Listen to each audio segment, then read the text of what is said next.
Hello, everybody. Welcome to Anime Sickos. It's the podcast for geniuses and the only podcast where we look at the four pillars of modern misery: anime, gaming, posting, and jobs. We're mostly going to be doing goofs this episode, so the fifth pillar is goofs. I'm Tom, an anime sicko. I'm Joe, an anime sicko.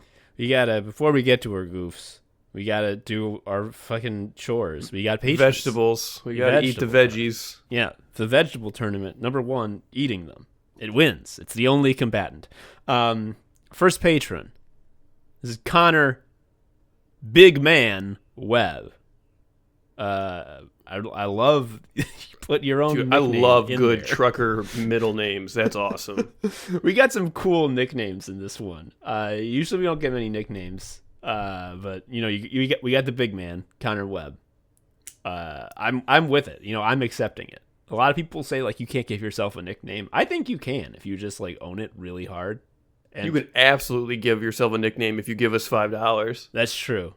That's extremely true. I will call you the Shadow for $10. Like, whatever. Who gives a shit? Well, Joe, I'll hold you to that because our next patron is Naughty Wilbur. I take everything I said back. I mean, I already did it. It's Naughty Wilbur. Naughty Wilbur, thank you for your donation. Next is either Kenneth Fassel or Kenneth Fassel.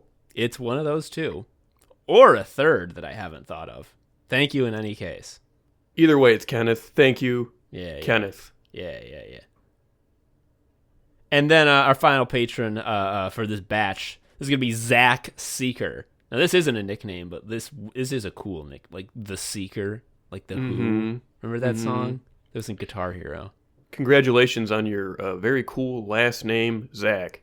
Yeah. Also, I said that he was the last in the batch. No, I lied. I scrolled up on my phone a little more, and there's another one with a fucking blue dot next to it. It's Christine. Christine, thank you for being the real last new patron of the batch. Thank you, Christine. Oh, a strange choice of yours to start at the bottom of the list, but that's fine. I mean, because then I know when I'm at the end because I've hit the top, which is why it was even stupider that I would preemptively say it was the last one when I had not yet reached the top. You know, I never said this was a perfect system. In fact, I've said often in the past that it is a bad system, prone to error, and yet I do it anyway.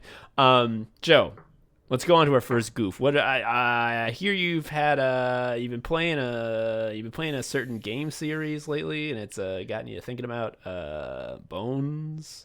I'm playing Castlevania. I've been playing through the Game Boy Advance Castlevanias, which there are 3, and each one is a huge up in quality. Yep.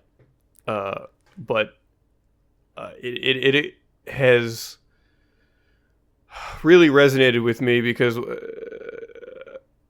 like there are so many fucking skeletons in this game, like in all of them. There are so many of them, and they're all so funny. We've said this before, but Castlevania is just inherently funny. Like, it's just a funny property because you just have to kill everything in a Spirit Halloween. Yeah, they try to be like, this was a innovative series for the gothic horror tone. I'm like, what are you talking about? Like, there's, huh? Like, these are, it really is like, imagine you went into Spirit Halloween and you just started hitting everyone with a big whip. Like, that's what the game is. It's very funny. It's a silly game. It's also just deranged when you think about, like, okay, the Wolfman is just standing next to a Mandragora, and then you show up. But like until you show up, they're just hanging out. Yeah, I also love that Dracula, like the king shit monster is Dracula, which you'd think like it's closest because it's the strongest. Except that you as the character fight all the monsters. You fight all the bosses, so you know how strong they are. And like the top 2, like if 2 or 3 end game bosses were to like fight Dracula, they'd easily do a mutiny. Win. Yeah, like it was easy because Dracula's not like exceptionally more difficult than the other bosses. He's getting his ass kicked all the time. It's part of the prophecy. The prophecy is Dracula will get his ass kicked and he'll come back. Yeah, so why is Dracula so important? Is because he's the one who throws the monster mash. Like he's the guy who has the house. No one else owns a home. he wrote the terms and conditions for the Monster Mash that you have to deal with. And I also like that Death is like his employee. It's just like his gopher. It's very funny in the beginning of Aria of Sorrow because this is the one where the year is... It's like, I don't know, something in the 2000s. And this is when you learn that Dracula died, like, for real, in 1999. Mm-hmm. So there is no Dracula. So you show up to Dracula's castle, and Death is there. And he's like, yeah, I don't really know what's going on either. I just work here. Yeah, I got See you later. I got a meeting on my calendar. Dracula's little circle on Teams is not green, so I don't get it. I will hang out in the clock tower to fight you later. See ya. I also love that Death is just like, when Death dies, like when you kill Death in these games, like canonically he just sort of goes back to his room and sulks. Yeah, you're just like, get out of here. Go, get. Yeah, and like, then he gets shooed away. Like in a normal Japanese game, killing Death would have like... Well, that's like all of Dark Souls. The whole point of Dark Souls is that like some fucker from the past was like, I will simply remove death from the order of things, and then everything will be great, and I will be happy forever. And no. But when you kill Death in Castlevania, he just is sort of like, this blows. I'm turning in. So for the first two Game Boy Advance games, Circle of Moon and Harmony of Oxymoron, whatever it's called. Music, good music thing of bad music thing. I was just sort of agog at like, obviously these games can pull in from like so many Gothic inspirations and monsters, and they do, but most of them were skeletons. Yeah.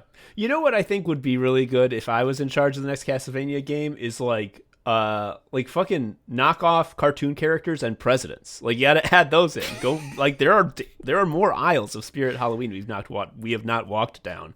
Yeah, I kill some guy with a rubber Nixon mask. Yeah, but it's skeletons. You were talking about skeletons.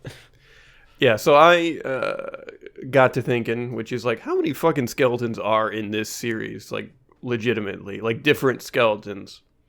Mm-hmm.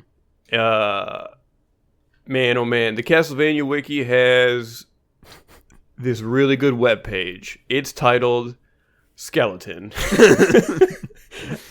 And it contains every single skeleton that appears in the series. Well, can I read you the categories of skeletons? You sure can. And I'm going to make you read all of the skeleton names, but I want you to kind of understand the taxonomy of skeletons that's set forth here. Yeah, gimme. So skeletons come in... Well, let me ask you, how many types of skeletons do you think there are, like, categorically? Like if you are a biologist trying to form a taxonomy of skeletons, like this for the animal skeleton, how many species do you think there would be? Okay. I'm thinking human-looking skeletons, that's one. Two, beastly skeletons. I'm not going to, any non-human beast... I'm putting in one category. Otherwise, we're just taxonomizing animals as normal. Giant humanoid skeletons, ghost skeletons, and that's what I got. So that's I think okay. four categories. Okay, out of the gate, you were pretty good. But here are the official categories. This is like defined by science. Okay. This is the name of the category. Regular skeletons. No, I take issue with that because they're up and walking around and trying to get you. That's not... Skeletons usually, like, on the ground. But if they weren't moving and they were at the front of a biology class, it'd be fine. Yeah. Okay, fair enough. Regular skeletons. Got it. The next category is arm skeletons. And this, as far as I can tell, is a skeleton that's holding something. Okay. That's... okay. I don't know if that's warrants its own category, but fine. Okay, and then you have animal skeletons, which you kind of got at. You said beastly. Beastly, yeah. Animal. I mean, because there's non-real beasts, like a minotaur skeleton. I would put in animal skeletons, but he's not an animal. He's not real. He's made up guy. Mm-hmm. Then you got your magic skeletons. Okay, I said ghost skeletons. That's close. Well, you know what? Ghost skeletons are subsumed under the larger category of magic skeletons. That's correct. Hell yeah. I'm on it. This one fucking rules. Skeletons with occupations. This is These where guys got Castlevania- jobs. This is where Castlevania really gets nutty. These guys kick ass because they're never like hard. They never even pose like a little challenge. They're just there to be goofy. Yeah, they're there for someone to like lovingly design skeleton bartender, and for him to be in one room. Yeah. And then this is why I respect this list, because every category system has to have a junk drawer where you can just kind of shove everything you're not too sure about. Du Bois. The boys. The last category is special skeletons. Okay. This kicks ass. I can tell I'm gonna like this list. Joe, can you lay it on me? Can I see these? Can I see the names? Yeah, let me send it to you. Oh my god! So it popped up. Yeah, it's gonna scare you because he's holding the bone at you and he's coming right for you. This motherfucker is Bick and Bones. He's got Bick and Bones' scary face from Detroiters. Which, man, that is Bick and Bones is one of the all-time great jokes. If you don't know what that means, you need to watch Detroiters because, you have those moments where you laugh so hard and you think you're gonna like puke or suffocate. Bick and Bones did that to me. Anyway, regular skeletons, gold skeleton. Parentheses, golden bones. Jack-o'-bones. Parentheses, bone thrower. Bone thrower. Skeleton. Just nothing else. Slinger. Skeleton rib. I'm going to say throwing bones, which could say that this guy's a bone thrower or Jack-o'-bones. But no, it's different. Stone skull. Okay. Mm-hmm. And then Yorick from fucking Hamlet. Yeah, see? That English degree allowed you to appreciate the name of this one enemy. How fun. Oh, okay. He's called Yorick because his skull is falling off and he's always trying to pick it up, but because he can't see because he has no head, he's bumbling and always kicks it a little bit forward whenever he walks toward it so he can never get it. Okay, what about arm skeletons? Hit me with the list. Oh, okay. So we got the Dead Crusader, Doulahan, which I believe a Doulahan is animated armor, not a skeleton. So this is bad taxonomy. Yeah, it's armor. Anyway, the Exploding Skeleton, or Bomb Skeleton, Gold Skeleton. Well, what armament does a gold skeleton have? Oh, a big fucking chomper. That's what. Okay. The Mace Skeleton, Skelerang, Skeleton Archer, Skeleton Blaze, Skeleton Flail, Skeleton Guardian, Skeleton Gunman. Bone Musket. That's fucked whenever there's guns in Castlevania, it's like, don't you know we're in the Halloween store? That's really why I like Aria of Sorrow so much, because you can get grenades, like actual grenades, like a frag grenade. Yeah. There is a gun weapon that you can get near the end of the game, but it's like comically terrible. Like using the gun weapon is like a challenge run. We get Skeleton Soldier. What is okay? If I think of soldier, I think of like a guy in fatigues with a gun. Yeah, I thought this was the guy with the grenades, but no, this is like a medieval knight. Yeah, this guy sucks. So yeah, Skeleton Soldier. We got Saladin Spear, and we got Whip Skeleton, otherwise known as Simon Wraith or Whip-toting Skeleton. Then we have Fish Head in the Animal Skeletons. We're moving on to Animal Skeletons. We got Fish Head, Flying Skeleton. Now, I think that they've really missed a trick not having a flying humanoid skeleton, but whatever. Panther Skeleton. Oh, now okay. The next two are big hitters. We got Skeleton Monkey, a.k.a. the Death Swinger. And if it's that, as though that weren't enough, Skeleton Ape. Otherwise, Ape Skeleton. Skeleton Spider, Spittlebone, Were Panther Skeleton. Wait, okay. Are you fucking kidding me that there's a panther skeleton? And then there's also the skeleton of a man who turned into a panther. This is why this is a great game. Spiders don't have skeletons. It's another thing. They objectively don't. And I encourage you to click on the picture because it appears to be a big long spine that is made. Does it even have fucking 8 legs? I see 6. Is this even right?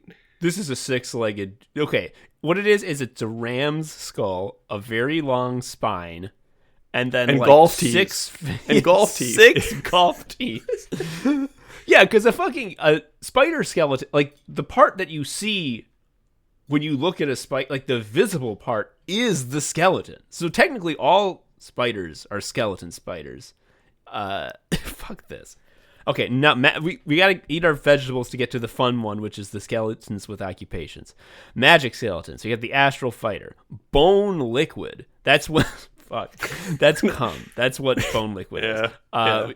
Clear bone, electric skeleton, and Joe. This next one is pissing me off. I am so pissing off at this shit. Ghost. They put why? Because the ghost sprite in the Castlevania games is like a weird bluish thing, but in the center of the swamp gas is a skull. I like that on the ghost page of the Castlevania wiki, it's it says origins, common folklore. Well, yes, I can't argue with that. Next we got the hanged bones, we got mirage skeleton, the beam skeleton, a phantom. I feel like that was covered with ghosts. The red skeleton, skeleton glass, skeleton mirror. In what way are skeleton glass and skeleton mirror different? In what way is storm skeleton, which you were about to read, different from electric skeleton? Okay, so skeleton mirror is a skeleton who lives in a mirror. Fair enough. Sounds about right. Skeleton glass bursts out of capsules made of glass. All right, now the ones with jobs, we got to do it. Okay. We got the gladiator. Mm-hmm. And this one, I need to look at what the fuck this is, because it's kicker skeleton. Oh, I just got that in Aria of Sorrow. It's just a skeleton that likes to do parkour, and when you get its soul, you can do a downward kick after your double jump, which resets your jump count. So it's like the combo making skeleton. Joe, maybe I don't have the hustle mindset. In what sense is kicking a job? It's the same. Okay. He has a cape, as you can clearly see on the sprite, so he's like an Evel Knievel guy. Okay. We got skeleton athlete, who I hope he's in fucking gear. The other name is better. Skeleton medalist. He's really good. He's not just a fucking... he's not an amateur. He's just wearing a bandana. Oh, the skeleton medalist, though, has fucking elbow pads. Okay, this rules. Oh, my God. I love the skeleton medalist. Next, we have the skeleton breeder. This is too horny. I don't like this. Okay, no, he breeds skeleton beasts. Okay. He's not doing the breeding. That would be weird. That's what I thought. I thought this was kind of gross. We got the skeleton farmer. Skeleton farmer? Oh my God. He's got Luffy's straw hat and a big bag. What is his attacks? What does he do? His I'm looking at his quotes. Those famous things Skeleton Farmer says. He's got 2 quotes. He says, "Grow well and grow my beauties." What a good guy. Yeah. He plants the mandragora that the Wolfman stands next to. He's the guy who does that. Skeleton Frisky. Again, I was just got over Skeleton Breeder, and now I have to see Skeleton Frisky. He leaps boundlessly in a dark dance of the doomed. This is just, okay. They even call it on this page Ghost Dancer, which is and Skeleton Jumper, both of which are much better than Skeleton Frisky.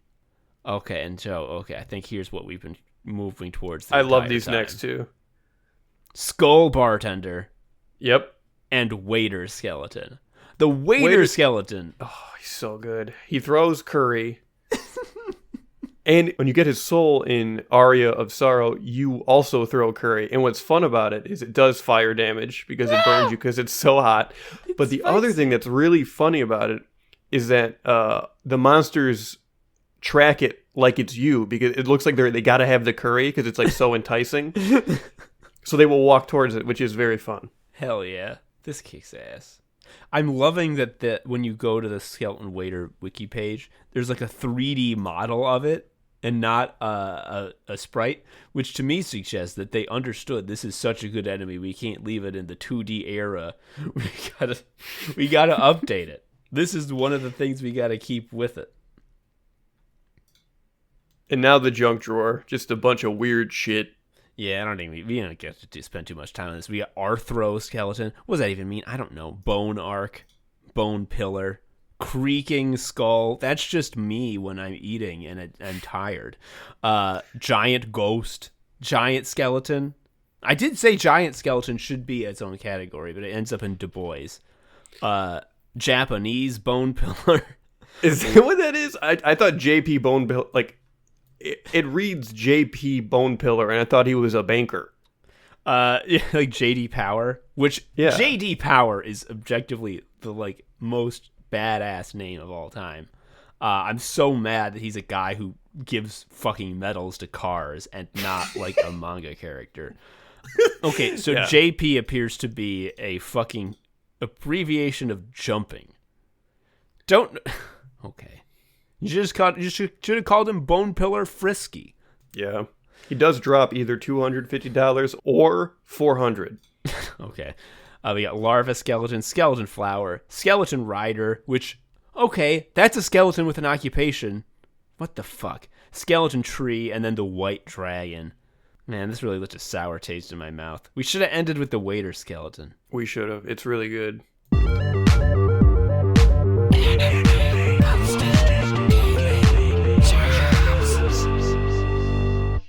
Joe, it's been a while since we've read the Fate Wiki. I think partly because, there's only so many goofs you can get out of it. Like, these articles are all the same. In the sense that, like... It's a crazy amount of detail about nothing. Yeah. But it's also, like, wizard-based. Yes. It's... Every article is written clearly by a fan and not by someone who actually wants to write a useful wiki article, because... a useful wiki article would explain the cogent top level points and why they're relevant and what the significance of them is. The Fate Wiki is written so that every single fact that possibly exists about any of these characters is presented on the page and is presented with equal weight as all the others. And in addition to all the facts, there are also little editorializings where it explains why all of these things are cool. Yeah, and why you should care. Yeah, so what I thought would be a fun way to put a little twist on the old Fate Wiki is I'm going to do the classic gag of running it through Google Translate a bunch of times. And Joe, I think at the end what I'm going to do is I'm going to pick a couple paragraphs from a randomly selected article, run it through the gauntlet, which is, to be clear, English to Japanese, Japanese to Russian, Russian to Korean, Korean to Croatian, and Croatian back to English. I'm going to run it through the gauntlet, and I'm going to read both of them. And I want you to guess which is which. Now, in testing, these shits were indistinguishable. It's possible that won't happen, that it'll be very clear which is which, but let's have fun and try it out. Joe, do you have a book on hand so we can do our random random word selection process? Let me go rummage, hold on. This book was on top of a pile. It's called The ADD-Friendly Way to Organize Your Life. Hell yeah. Well, how many pages is in this book? 260. Could you kindly turn to page 120? 120. And can you read me the 10th word on the page? And if it's like a or the next one, it's a real word. Oh, hell yes. Compelled. Compelled. Okay. So I'm typing that into the Fate Wiki. Let's search. The first one is servant. That's a big one. That's like the main thing. That is what sells the gotcha JPEGs. Do we want to do that, or do we want to bop down a few? I mean, if we're going by like the honor system, we have to do servant. Yeah. Let's give it a shot. All right. Oh my God. I'm just scrolling past the table of fucking content so I can get to the words. And it is fucked. Actually, there's 1, 2, 3, 4, 5, 6, 7 tabs in the servant wiki page. There's servant, demi-servant, pseudo-servant, grand servant, class card, high servant, and servant universe. Which one of those do you want me to click on? What was the second one? Demi-servant. Yeah, let's go with the first one, the regular one. Okay, the regular servant. So what I'm going to do, I'm going to scroll down to when the fucking article starts. I'm going to pop 2 paragraphs into the old gauntlet, and we'll see what we see. Okay, Joe, I've run it through the gauntlet. I'm going to tell you right now, you're going to be able to tell which one's the Google translated version because servants has been replaced with minions. Well, just replace that with servants, and will I know? That's a good question. You know what? Let's give it a shot. So I'm going to read one of the things, and I'm going to replace minions with servants. Servants are spirits made into special familiars of the highest rank, referred to as ghost liners by the Mages Association, that are bound to the master. Typically, heroic spirits under most systems, they can also sometimes be divine spirits, phantoms, wraiths, and living people, depending on various circumstances. Pure heroic spirits, the main body in the Throne of Heroes, can only be summoned by the world, and summoning even one is considered to be a miraculous occurrence. Differing from the normal definition of familiars that can be likened to minor mascots unable to be stronger than their masters, heroic spirits are the most powerful of beings, which even the 5 magicians would never be able to forge a contract with. Rather than it being a hard process to summon them, or the fact that they far surpass magi, it is their intrinsic nature in that they are beings beyond magecraft. Magi can perform rituals to borrow their power, to mimic them, but cannot summon actual heroic spirits themselves. Even the Holy Grail lacks the power to summon a true heroic spirit, so the process is facilitated by summoning them into one of 7 vessels prepared beforehand. The Grail makes a copy using information from the main body of the heroic spirit, an emanation that returns to them as information in the form of a soul upon the death of the servant. Disconnected from the main body, they are able to know of the actions of the servant through records, as if reading a book. Now, Joe, Okay. Don't make a guess yet. That was one of the 2. And here's the other one. Servants are ghosts that the Association of Mages has transformed into special pets of the highest rank called ghost liners, who are related to the master.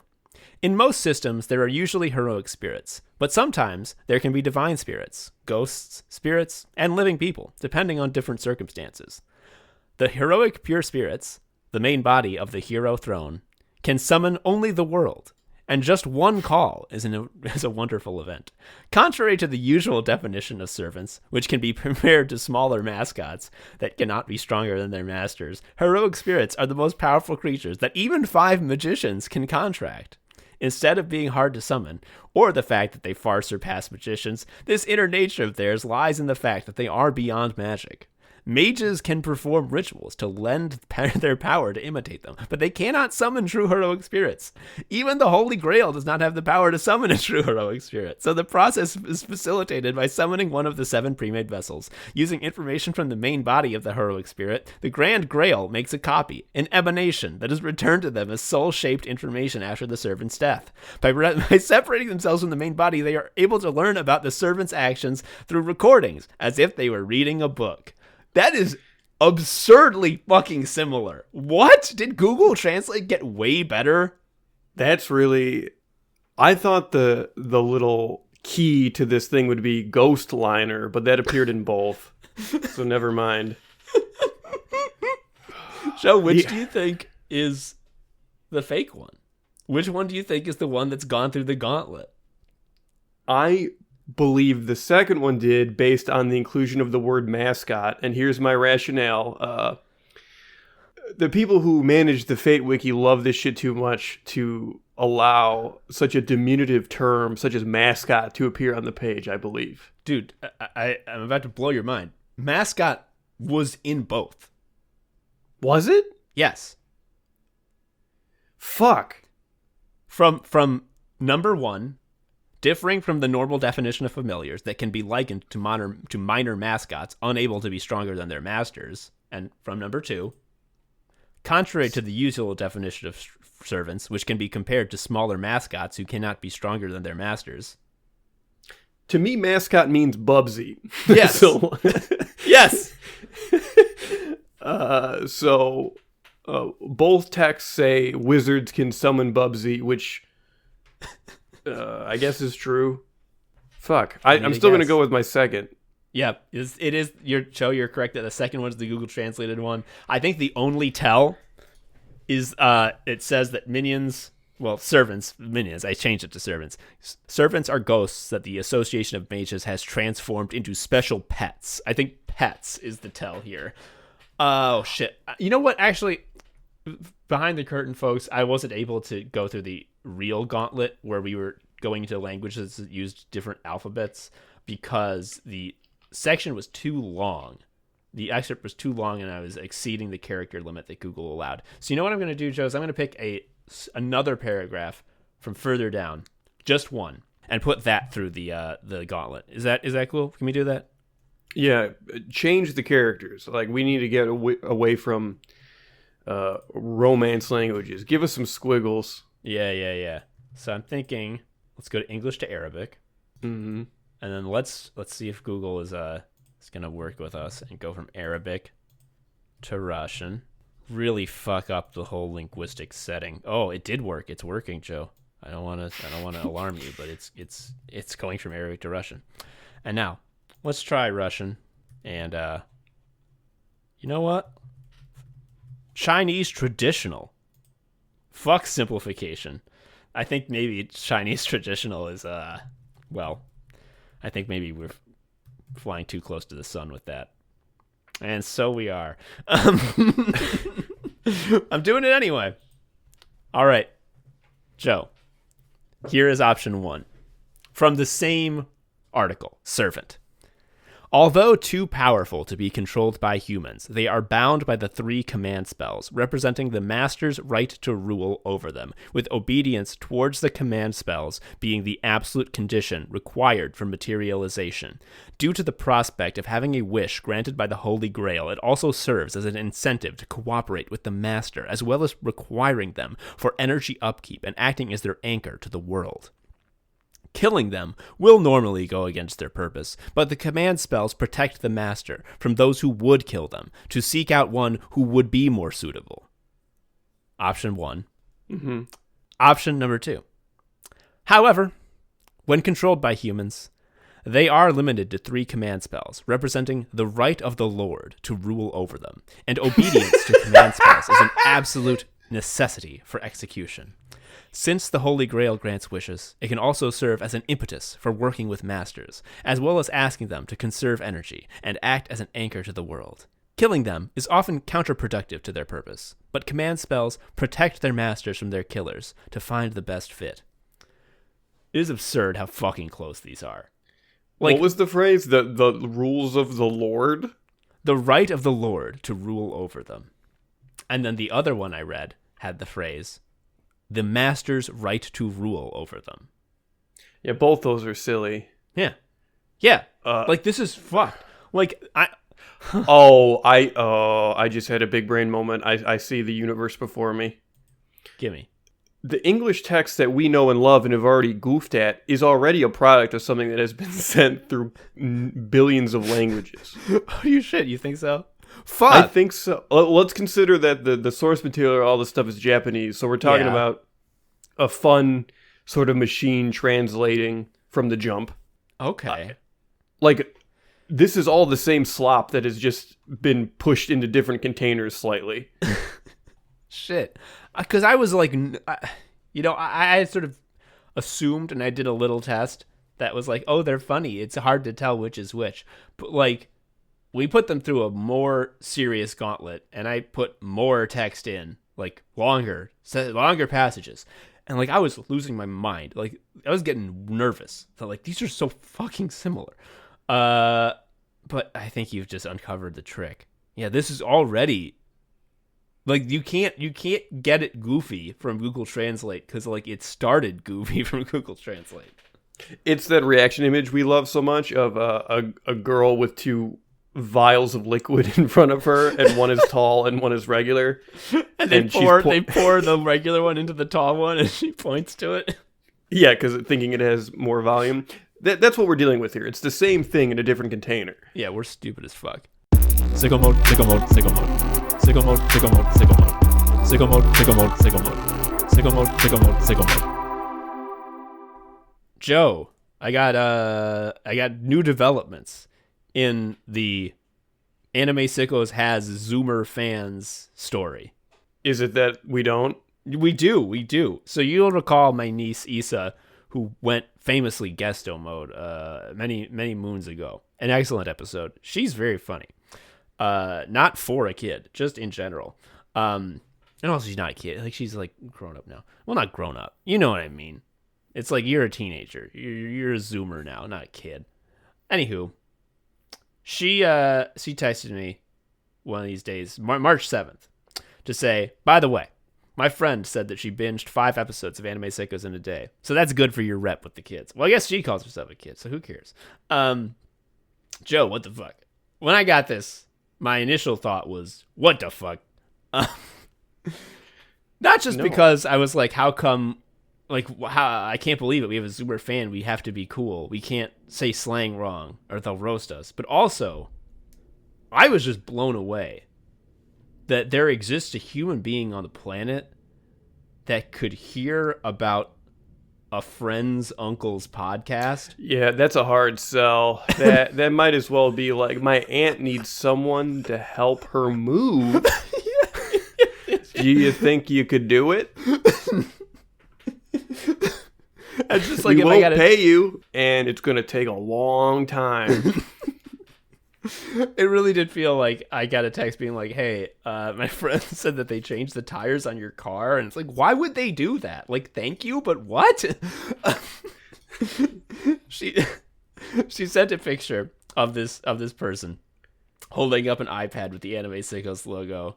The pictured person is making a exaggeratedly pained face as though they're in deep mental anguish that the Anime Sickos logo is showing on their iPad correctly. And it has the following text. Issa says, and I quote, "Also tell your uncle, I thought the podcast was very put together. Like it sounds like a professional podcast." Which, I don't know. You know, if you're listening to 5 episodes in a day, you clearly are enjoying it. But that sounds so fucking much like you guys sound like you're having fun up there. I mean, no offense to them, but they haven't been alive that long, so they probably don't have like a good frame of reference for what is professionally sounding. You know? Oh, fuck. I thought that was a very interesting update. It really made my day because I was like, no, of all the top fucking 1,000 things I thought would happen to me today, learning I have a Zoomer fan is not one. And I didn't say second Zoomer fan. You may be like thinking, isn't Kenny, who you wished a happy birthday to, isn't he a Zoomer fan? You mentioned that it was his 18th birthday. No, it's not our second Zoomer fan because Kenny is actually fucking 28. It was a typo. It was a big typo. You know, it was a big birthday typo. I don't know if you've looked at a keyboard lately. The one and two are next to each other. Yeah. I see. Like, yeah, I guess it would be more obvious if like the accidental age was like tilde 2. Yeah, and I learning that was it really was it really changed the whole tenor of the situation because like I can't think of a greater 10-year gap of ages that has like more of a stark difference in who you are between them. And don't count 8 and 18 because like no one would mix that up. Like if someone said like my boyfriend's turning 8, can you wish him happy birthday? No, then like, you no. Oh. Yeah, that would be like either this is a big funny mistake and you didn't press the key, or like we gotta call in the cops. Yep. Fuck. Like, yeah. I'm just thinking about who I am. Who I was at 28 is a stranger to me. However, who I was at 18 is an alien. Man, oh man, the whole. But what about your jump from 8 to 18? I'm imagining the main difference is you lost the sailor suit and the big lolly. Yeah, that's pretty much the only thing. I just my time was thinking about like, what's the closest I can get to a big lolly and not get yelled at. And well, if you look at my freshman year of college, you would be amazed at how much time and effort I spent going to specialty stores to get craft root beer. Fruit. By definition, the sweet and fleshy product of a tree or other plant that contains seeds and can be eaten as food.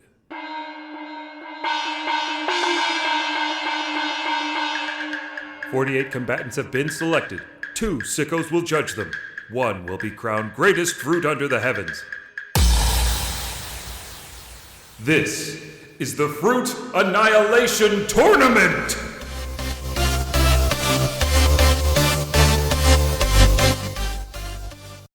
Folks, it's the Fruit Tournament. We're going to do it. We're in the Elite 8. If we do the customary 4 bouts, Joe, we will have determined the final 4 of the Fruit Tournament. That's fucked. That's wild. Are you still Then there? we're free. We're free. I'm sorry. I was caught up at the idea of finally being fucking done with this. The reason, listeners, that I was like, "Oh, are you there?" is because I realized that I hadn't confirmed that Joe was still on the call, and you're wondering, why the hell would you need to do that? You're fucking recording a podcast. Of course he's on the call. Well, folks, it was because I had spent about 5 to 10 minutes listening to the last episode that we did the Fruit Tournament, because we didn't fucking write down what won. I thought Clementine and Blackberry was a stumper. I don't remember what happened. Details are foggy. And it's Blackberry won, right? Yeah. I confirmed that it was Blackberry, and I know if some listener out there might be like, well, why? How can you not remember? Just pick the one you like more. If that's something that you're thinking, you clearly have not been listening to the previous Fruit Tournaments, because our opinions are fucking made up and not very strongly held. Yeah, I'm easily swayed because I have no stake in this. oh, speaking of easily fucking swayed, so Coffee, the number 1 seed in the Rebels, was ignominiously defeated by Avocado, pretty much exclusively because Joe was like, "Coffee gives me diarrhea." That's true, and I've since had a medication change, and I love coffee now. I'm drinking it right now.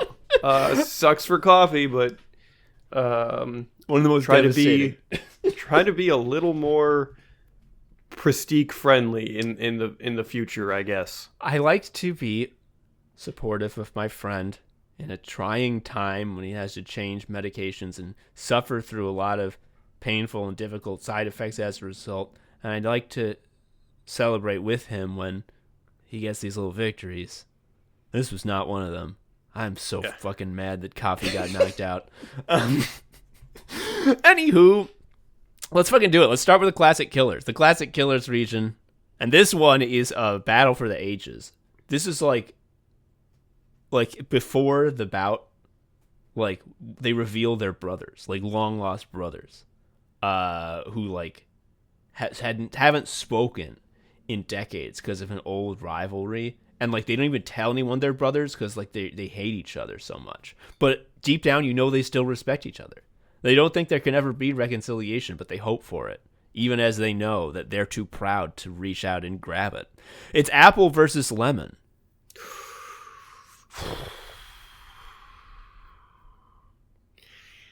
These are real baby fruits, as in like you teach these to a baby. Yeah, like it's the yellow fruit and the red fruit. Like these are baby colors, and these are the ones.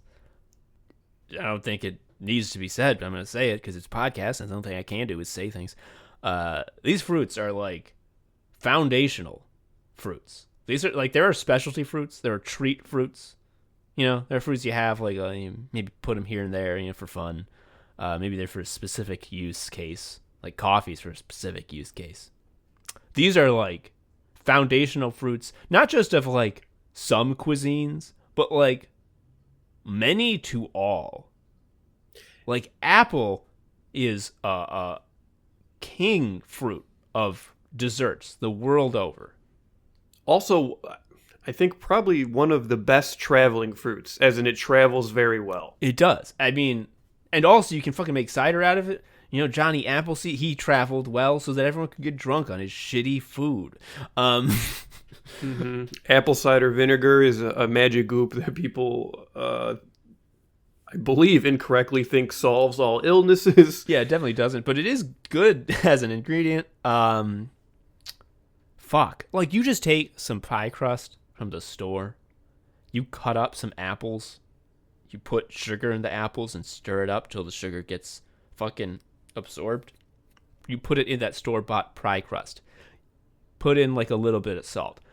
Don't even need to do anything else. Like, this, what I'm describing is a bad apple pie that is, like, the bare minimum. That shit will turn out fucking amazing. And it, like, can only get better. Like, it just cooked apple on a fucking pastry.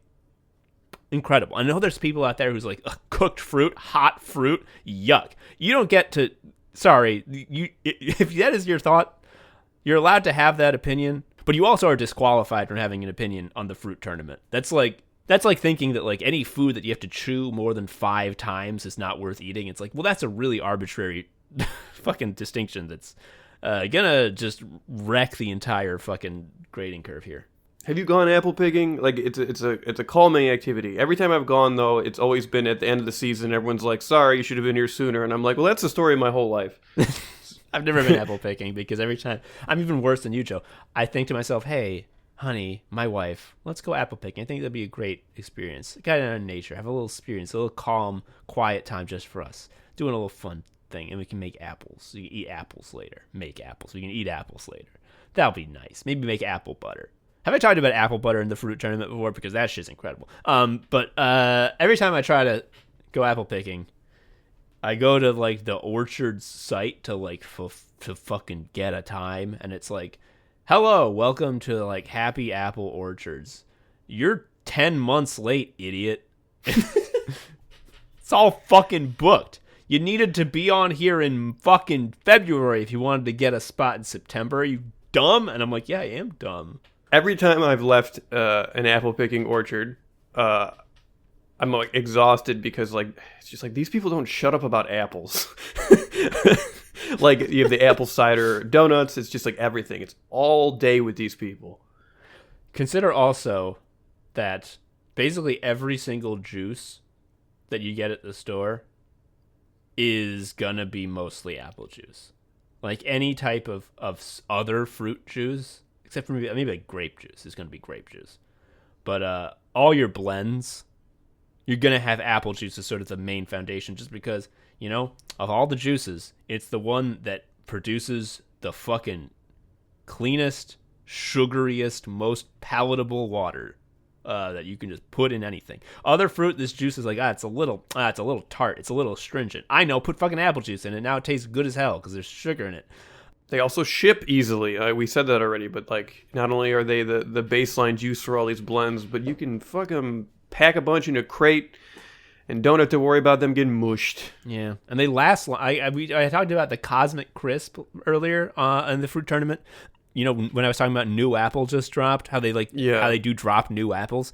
So they finally started stocking them in Chicago fairly regularly, so it's not like an occasion to see them. And like, turns out their gimmick is that they last an obscenely long time, and like time capsule long, like a year. Like you can have it out for a year and it'll still be edible. I think if you want to go the full year, it has to be in the fridge. But I have them out on the fucking counter for like month and a half, and they're fine. And on top of that, they also taste really good. Like, that's fucking incredible that they can be both like easy to ship, long lasting, and tasty. Fucking a wonderful fruit. However, fun to throw too. However, we're talking about a very useful juice. Apple juice is useful for making juice to drink, which I don't really ever do because it's too sugary. It's like soda. But lemon juice, I don't think it's too bold to say, is one of the top fluids in all of cuisine. Yes. I feel like apple produces desserty type goodies, whereas lemon juice can be used in anything. Anything. I mean, desserty type goodies. I challenge you to name many fruits that are better than lemon in terms of fucking dessert status. You remember those lemon bars I made for the Shuffle Quest crew a couple years ago? Yeah, those were good. Those are good fucking things. Those are so good because you got the lemon juice. They also have the lemon zest. You got all types of lemon. It's when you bite into it, it's like a fucking, it's like a sunny day in your mouth. It's incredible. It's piquant. Let's also consider the simple combination of lemon and pepper on chicken or fish. Oh, hell yeah. Joe, you've hit upon something great. Now, I'm trying to devil's advocate because that's sort of what I do in the tournament. The best I can think of is like applewood smoked like meats. Not the same. Like, it's fine, but like you could smoke meat with any fucking wood. Well, not any wood. The good woods.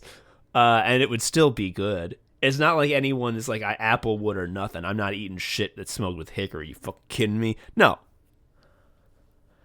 Oh, lemon pepper wings are so good. I got this shit from Costco that's like lemon pepper dust. And like, it's so artificial. Like, it's like from the fucking lab, dude. And even that, which like putting that on food is the epitome of laziness. It's really just saying like, I'm sacrificing quality in order to put fucking science on my food because I want it now. Even that is delicious. Lemon just goes with everything. It's just everything. Like, lemon wedges are a wonderful presentation trick. Like, when you have lemon wedges on your plate, you're like, oh, I'm living large. Yeah. Joe, like, you can't go to a bar that doesn't have lemon wedges in one of those little containers, but you've never gone to a bar that has apple wedges in the little containers. This is a silly example because neither of us go to bars. But booze is a fair avenue because I don't really drink and you don't really drink. I mean, I have the remaining beer when I use it to cook. Yeah. But like lemon wedges are a booze staple. Yeah. Like objectively. They are. I think, Joe, this is the same thing that has happened at every one of Lemon's bouts, which is it's so strong. It has so many abilities. Its cooldowns are so short, but we have to answer, is it able to overcome its downside, which is of course that it's not pleasant to just eat a lemon. Like if you sit down and peel a lemon and like peel it into fucking segments like an orange and just eat them, that's freak behavior. That's freak behavior. Like it's like eating a warhead. Except it doesn't get fucking sweet after a couple of fucking minutes. And also, you don't have other second graders who are cheering at you for having like 3 warheads at once. Yeah. I still feel like lemon has such range compared to apple, which I feel... apple is not exclusively a dessert little treat, I get that. But the things made with it, I think, skew desserty. Yeah, I'm trying to think of some non-dessert apple stuff. And I'm the only thing I'm getting is like Japanese style curry with the grated apple, which I learned about that from Persona 5, and then I watched a video about how to make it, and they did it, and I'm like, that's what Sojiro said in Persona 5. Which I don't know, it's good. I made that dish; it came out really good. I could taste the sweetness from the carrots and the apples, but probably could have just doubled the carrots and gotten the same amount of sweetness. Oh, this is so rough. Like I feel like we're leaning towards lemon, but this is absurd behavior because like apple is, if you're just looking at apple stats, just pure stats. Actually, I think that brings up the key here, Joe. If we're looking at the stat blocks for these two combatants, apple's clearly superior. But I think lemon has a higher skill ceiling you know? Like, it's also a better team player. We've talked about this. It knows how to synergize. Apple has to be star of the show. It doesn't know how to pass the ball, Tom. It doesn't. And Joe, remember I started off talking about that example of how you can make an apple pie and do the bare minimum and it'll still taste great? You know what would be the next step past the bare minimum? If you had to do just one more step to really make your apple pie incredible, just one more step. You know what it would be? What? Put lemon juice on that shit. I'm leaning towards lemon. I'm thinking it's lemon. I mean, lemon. I cook with it a lot. I like using it. Zesting is a fun little thing. Zesting is fun. Yeah. Fuck. The thing about zesting is it feels like you're being very efficient because like it's like the skin is bad, right? It's like no, it has a use. You can make it good. Hell yeah. And also, Joe, I think we both unspoken want lemon to win because it's the 6th seed and it would shut Riley up. I know we've mentioned this every time since they said it, but when they pointed out how stupid it was that this was a seeded tournament, that was 100% opinion based. I think we both got to be in our bonnet that we have to have upsets. Yeah. Which, of course, doing that kind of calls the legitimacy of this whole thing into question once again. But yeah, it was never continue legitimate. Nonetheless. It was never legitimate. We've been open about that. Hell yes, that's the Classic Killers region sorted. The final combatant from Classic Killers is the Mighty Lemon, a support class. No one thought it could be done, but it did it. And, Joe. Also, you're forgetting a key part about lemon. It's a great way to learn about the color yellow. It is! Also, it's when your car's bad. Yeah. Okay, so Big Fruits region. We got the final bout. Only one of them is a big fruit. And Joe, this is, I knew this would be the final round of big fruits from the very beginning. Because these are two of the best fruits of all time. Pineapple versus mango.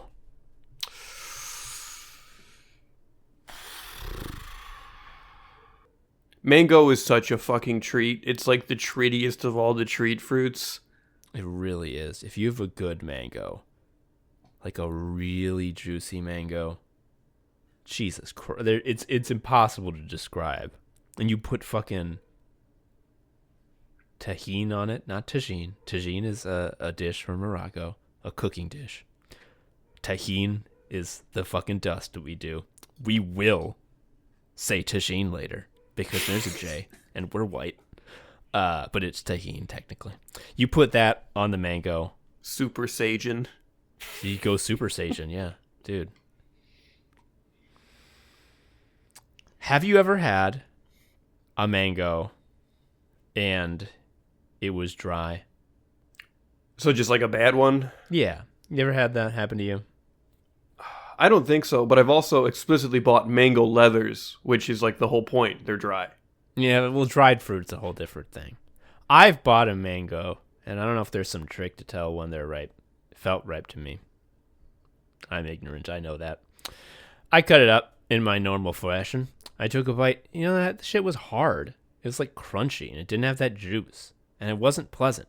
It really disappointed me, which was so sad because I was so looking. I had the taste of a real lovely juicy mango. I had the feeling of the juicy mango in my mouth. I had that in my brain, and I was expecting that, and it didn't happen.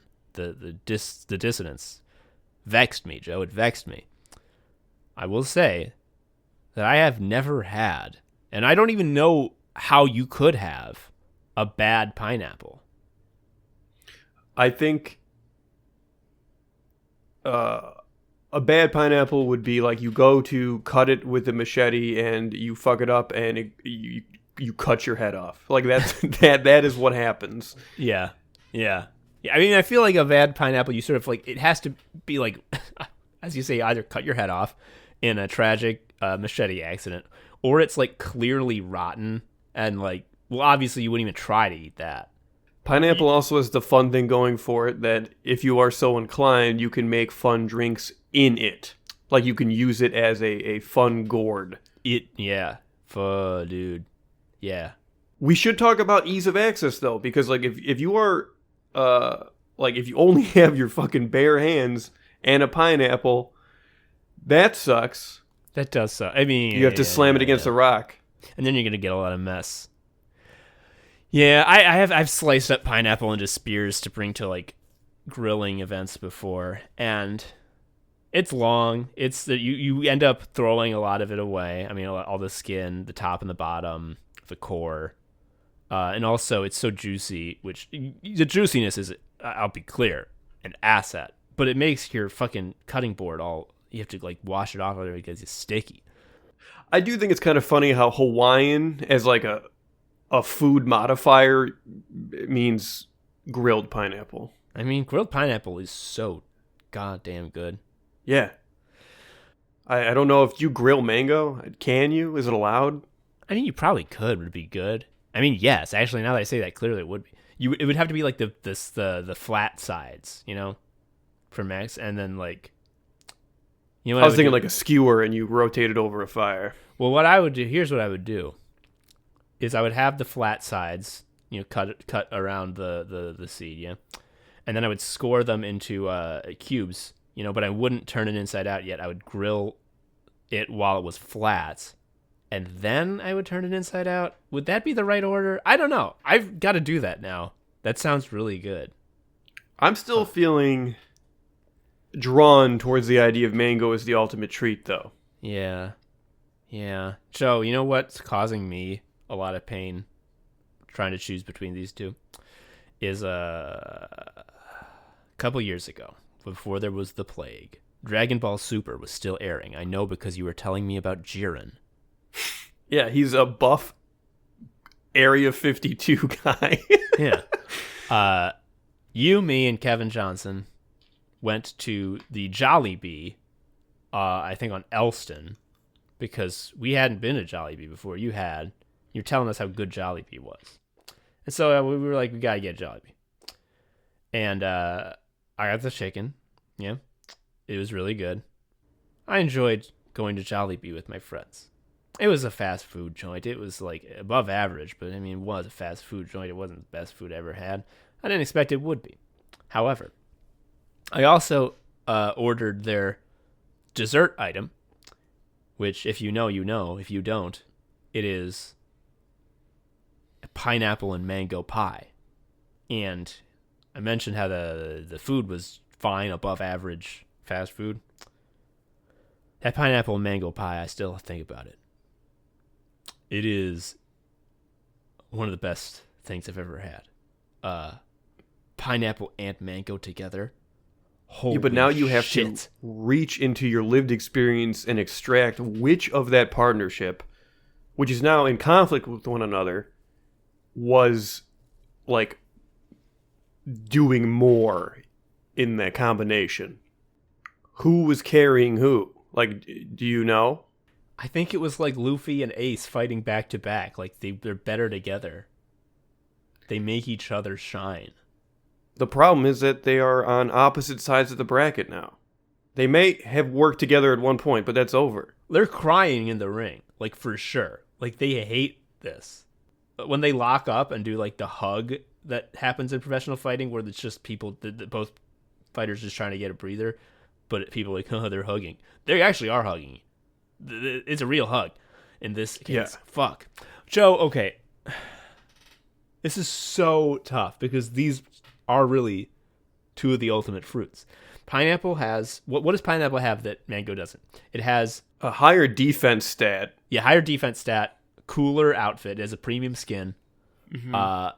It has more acid. It's much more acidic. It has much more tang and sort of bite to it. People like to mention that pineapple eats you back because if you have too much pineapple juice, it will start to break down the flesh of your mouth. Wait, really? Yeah, I mean, like not how enough. Much? Not that much.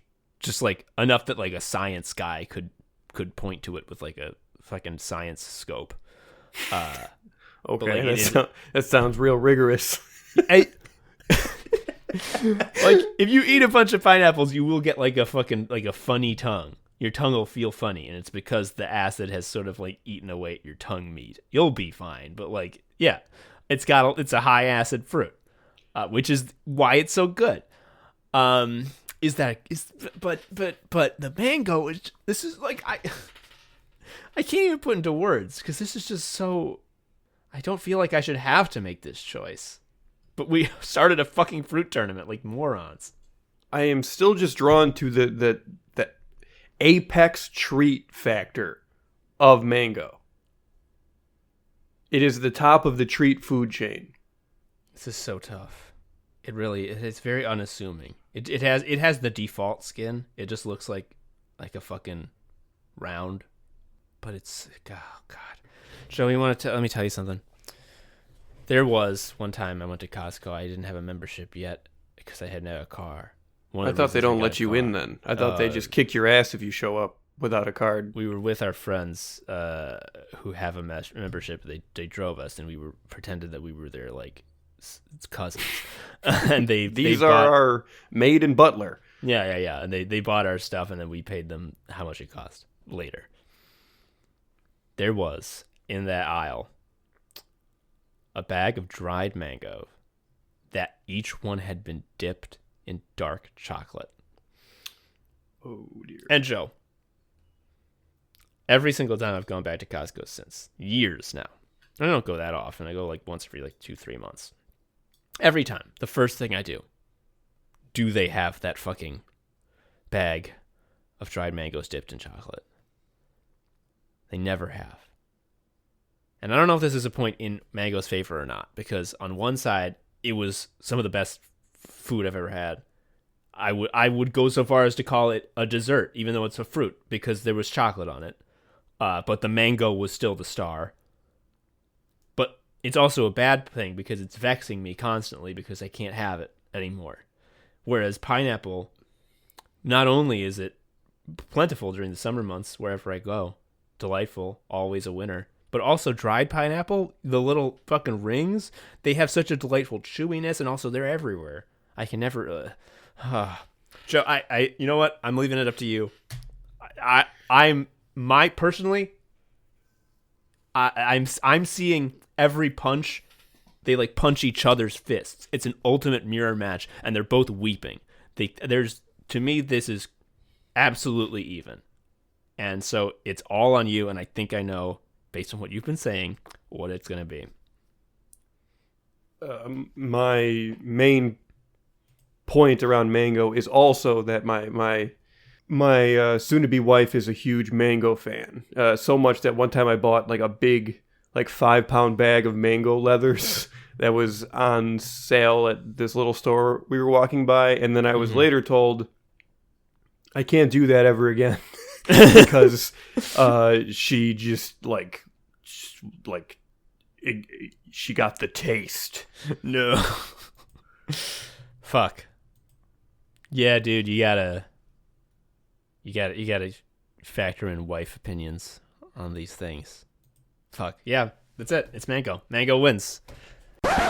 So I get to issue a correction. Usually Tom does these, but Tom was the one that fucked up.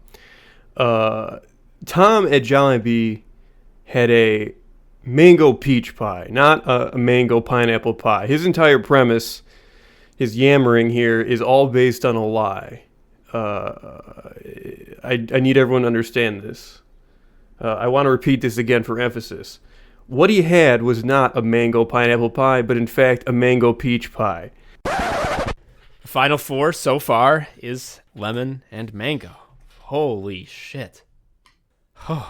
With that, I mean, let's move on. This next bout, I'm going to tell you right now, is not going to be as emotional or as difficult to choose. It's a Du Bois region, blood orange versus blackberry.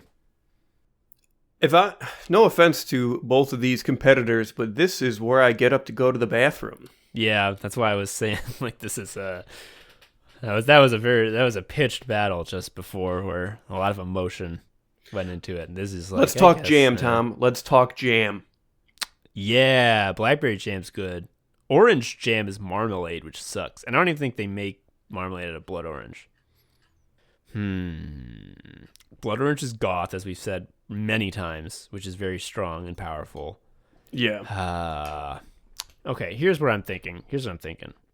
So I had you over recently, you and your fiance, to have a dinner. I made falafel and all the fixings. And I had seen when I was at the store to get all the stuff to get ready for when you came over, I saw that they were selling bags of blood oranges.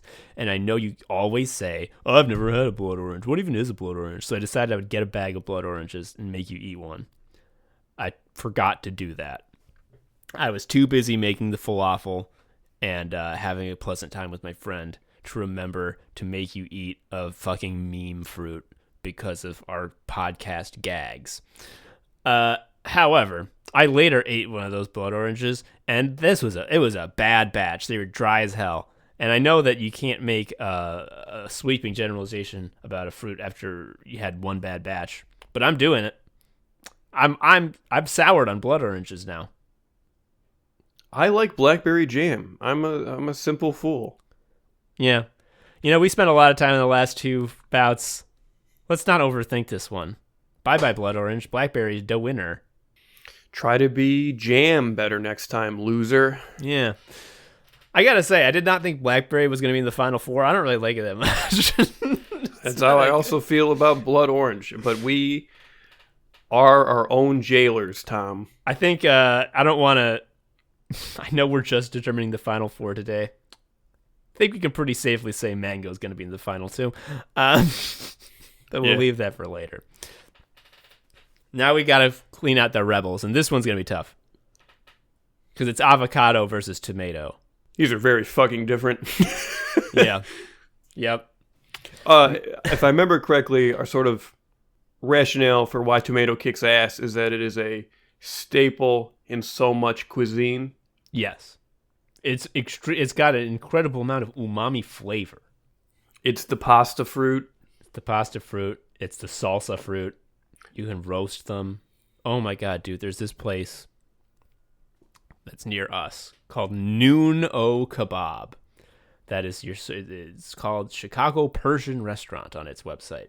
Oh, I love that place. There was one in the burbs that was near my old job that we go to all the time. So good. They give you these huge fucking kebabs of delicious meats on this huge bed of dill rice. Yes. And they also give you a little sampler of like broiled veggies. And to me, all the food's good. To me, the reason I'm ordering Nuno kebab is I want to eat the broiled tomato. Yes. It's blackened. It's the right amount of softness. Yeah. And the blackening, it gives it the char flavor, but also really sweetens the tomato. So it's like a treat, but it also has, as I said, it also has the umami that keeps it from being dessert and makes it instead dinner. One of our favorite dishes to make because it's like not at all hard, but the end result is sort of a wow factor is a chorizo and clam dish we make. And we basically just you just cook the clams in chorizo with cherry tomatoes, and that's like basically fucking it. And it's incredible. Joe, I hate clams, but that sounds incredible. I like chorizo and tomato. I can see why someone may like clams. So while I personally don't find that appealing, I see the appeal. That's pretty cool. Yeah. Also, they're mussels, not clams. I said the wrong one. I always mix them up. This is the animals that are very similar. Any motherfucker in a shell I don't want to eat. That's just me. I know they're good, but I can't make myself like it. Anywho, avocado. Now that shit, very different, as you said, but I don't know, dude, it's so good. If I have a fucking burrito that's got guacamole in it, I'm like, it doesn't matter how good the rest of it is. I mean, it better be good. It could be the best burrito ever. I'm still rating every bite pretty much exclusively based on, like, did I get enough guacamole? Yeah. It's green. It's goop. I like the green goopiness. I think this really is another case of I'm gonna ask you a question. And this is gonna decide it for you. Okay. Does all the bullshit surrounding the avocado toast meme stuff disgust you enough to put tomato over avocado? I mean, I feel like the avocado toast thing got I think that it's exhausted its power as a culture war lever. I don't think people talk about that anymore because I think even the dumb motherfuckers who would use it saying as that a we symbol. don't have houses because we bought too many avocado toasts. Yeah, I think not only has the avocado toast like food fad passed, but also people have sort of done the math and been like, avocado toast costs what, like $10 at most, which is a lot for fucking avocado and toast, but like that's not a down payment. It's not eating into your down payment. Yeah, so to answer your question, it means nothing to me. Okay. I'm unmoved either way by this point you've brought up. I what I was thinking is this is a case of similar stat blocks, but like tomato just has more abilities. Like its hotkey bar at the bottom of the screen is like fucking like 15 squares long, and avocado is just like 7. And avocado's got some really strong, stunning abilities. Okay, let me propose a different question. Okay. You remove one of them from your cooking options. Like, it's off the table. You can't use it anymore when you cook. Which one's absence fucks you more? This is okay. Joe, I think you've unlocked the answer here because it's tomato, because you love to talk about how you make pasta sauce from scratch. You're always talking about that. I am. Joe, you have exposed as a farce the fact that this is even a competition. I'm embarrassed at myself for even comparing the two, because if I cannot use tomatoes in my cooking, I am like, that's like 75% of my shit gone. All my apes gone. I got nothing left. Like, I can't make pizza. I can, but it wouldn't be as good. I can't make pasta sauce. I can't cut up tomatoes for a salad. I can't. A tomato make a and grilled cheese is such a basic and wonderful human pleasure. And like, I'm sure that if you put some avocado slices in your grilled cheese, that it would be incredible. However, I would rather have grilled cheese and tomato soup and there's no avocado forever versus grilled cheese and avocado and there's no tomato forever. Yeah, it's a slam dunk. Tomato just pulled out its ultimate move, and which is pasta. It was pasta, which is my Italian heritage, and avocado is done. It was cute of you to pretend you were on the fence, though. I thought I was. I legitimately, I was like, they're both good. And then once you asked that question, once I even realized what kind of question you were asking, like I had that like embarrassed smile on my face because I'm like, I see now. I see now what has been happening the whole time. Also, in terms of mass production, how many different ways do they put tomatoes in cans? Like, you can get them cut in any way, in any level of goop. And there's a lot of fruits and veg and whatnot that you get like the sort of the canned version, and it's like you're sacrificing like quality. Clearly, like you are enjoying the convenience over quality. Not the case for tomatoes.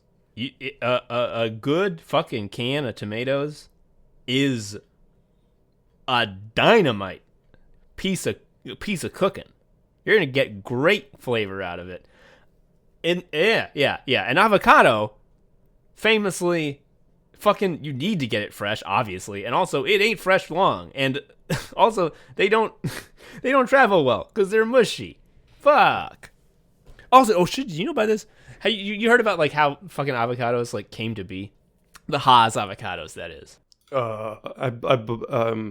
God, right? No. So avocados are one of those fruits that's not like true to seed. It doesn't. A avocado seed will not grow the avocado that the seed came from. What? It basically like it grows. Yeah. Like the seed.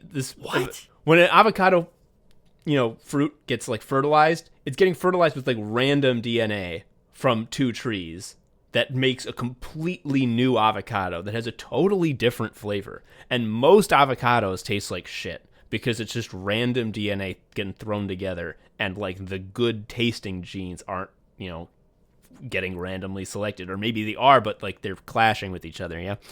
And then fucking this guy had like an avocado tree in his backyard, and he was like, I'm gonna cut down this stupid tree. And his daughter was like, I think that the fucking fruits actually from it, they're fun, they're yummy. And he's like, you think so? Okay, maybe I'll keep it up. And like that, to make a fucking avocado tree, you have to get a cutting that you can trace to that guy's tree to make a clone of that tree. This is like dog show shit. It's exactly dog show shit.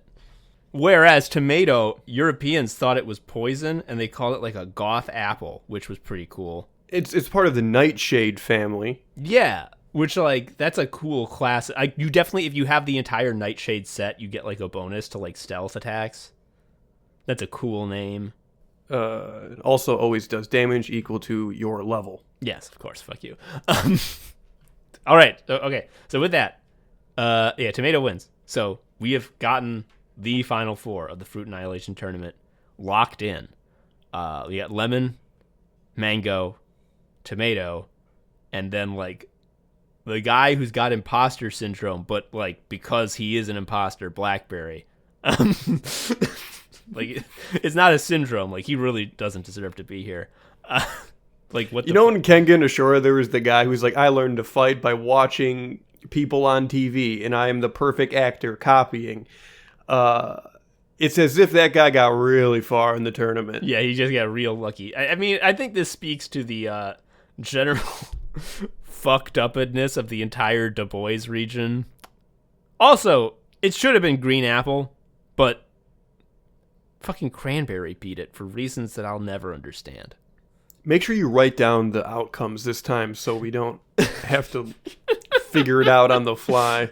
I will. Thank you for listening to Anime Sickos, everybody. I've been Tom, an Anime Sicko. I've been Joe, an Anime Sicko. We'll see you next time. Bye-bye. Bye. Thank you for listening to Anime Sickos. I've been Tom, a sicko. You can follow me on Twitter at TomHarrison19. Joe is also a sicko. You can follow him on Twitter at ShariaUncle. You can follow Anime Sickos on Twitter at Anime Sickos, or email us at animesickos@gmail.com. Please leave us a review or something. I don't know.